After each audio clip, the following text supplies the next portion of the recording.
Het binnen tjustere tijden van het Nederlands elftal. Foppe de Haan neemt het verlies van het Nederlands elftal een grote deceptie van het voetbal in ons land. Nou, dat is slecht. Voor het voetballen is het gewoon slecht. Dus van je image naar boeten thuis is het slecht. Het levert, het is betaald voetbal, hè? Dus het gaat om geld. Dus het levert absoluut volle minder. Nou ja, en het kan zelfs voor de economie slecht zijn, bij wijze van spreken, of we het net redden. Ik vind dat ze ik net voor dat moeten heen. Dus daar hebben ze een afspraak mee, maar gewoon tot eind. Want ik denk ook net dat het helpt om dat dan te verhoren. Dat is naar mijn idee zinloos geweest.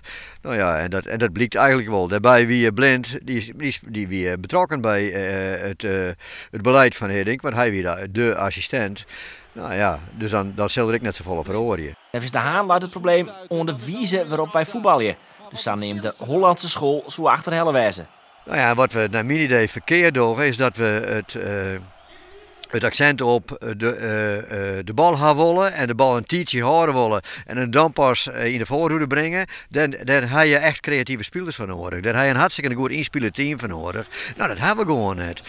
Hoewel Oranje nog een hele lietse kans maakt op deelname onder de play-offs van het EK, shot de oud-trainer van Heerenveen het net meer zitten. Ja, en misschien gaan we wel net naar de EK. Nou en. Als je de wereld ziet, net in de branche, hè? Daar ben je wel oren denk ik over in de branche staan. Maar voetbal is hoe ik weet of keer toch maar een spel, hè? Maar je zou leven naar Nederland op het EK 2026.